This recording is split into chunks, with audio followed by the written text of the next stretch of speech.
ont été remis au collectif des victimes de Kopora Rail, Kipé2 et Dimessé en 1998 et 2019. C-Web Info, 100% de l'information continue, 24h sur 24 sur 7, en cliquant sur cwebinfo.net.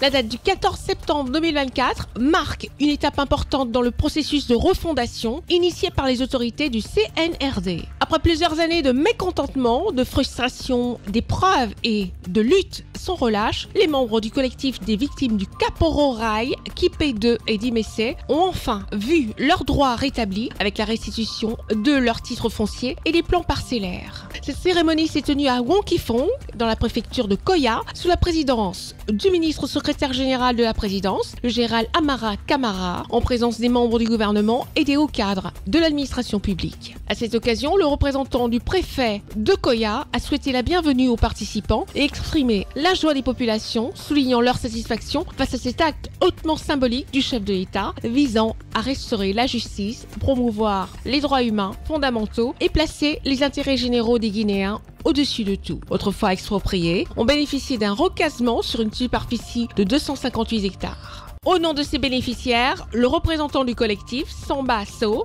a débuté son intervention par des remerciements aux autorités pour leurs efforts louables, reconnaissant l'impact profond de cette situation sur les milliers de vies. Il est revenu sur les étapes cruciales qui ont permis la réalisation de leurs rêves et a exprimé la gratitude des victimes envers le président de la République, le général Mamadi Doumbouya, ainsi qu'à toutes les institutions ayant contribué à l'accélération du processus. Prenant la parole, la directrice générale de la SONAPI, Mme Maïmouna Laure Bari, a rappelé la mission principale de son institution, mettre en œuvre la politique du gouvernement en matière d'aménagement et de promotion immobilière. Elle s'est réjouie de cette victoire qui témoigne de la quête de vérité et de solutions durables aux préoccupations des populations tout en œuvrant pour un cadre de vie adapté aux besoins des Guinéens. Elle a souligné que tout le mérite revient au chef de l'État, le général Mamadi Doumbouya, qui n'a ménagé aucun effort pour concrétiser cette initiative, mettant fin à une injustice vieille de près de 3 décennies. Elle a également réaffirmé son engagement à accomplir pleinement les missions confiées à son service.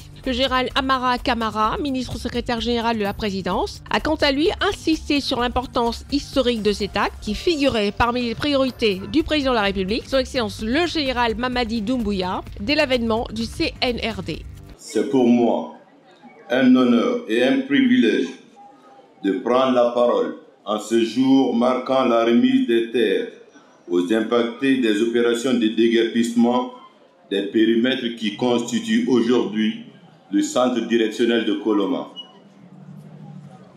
À l'entame de mes propos, je veux rendre un hommage au président de la République, le chef de l'État, qui, aux premières heures de la prise de responsabilité des forces de défense et de sécurité, a eu la vision de faire de la construction de la cité administrative de Koloma une priorité dans les actions de refondation du pays.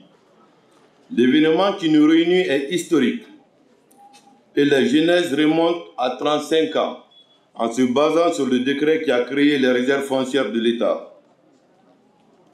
Un chapitre de 2 vagues de déguerpissement, notamment celle de 1998 et de 2019, va se cicatriser aujourd'hui.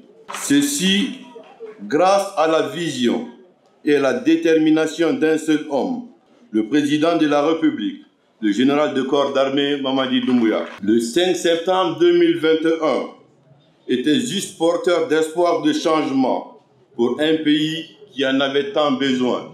En très peu de temps, nous n'assistons pas qu'à la transformation infrastructurelle. Il y a aussi de la transformation humaine qui s'opère ici dans notre pays. Le vivre ensemble est devenu une réalité. L'État joue pleinement son rôle d'équité entre les fils et filles du pays.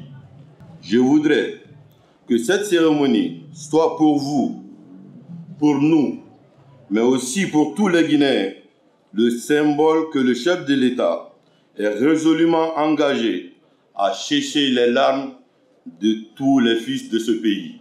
La solution à tous nos problèmes, à tous nos maux, Retrouvez toute l'actualité afro-mondiale en ligne et en multidiffusion sur C-Web Info et plateformes digitales, Facebook, YouTube, Instagram et en simultané sur Radio Voltage 2.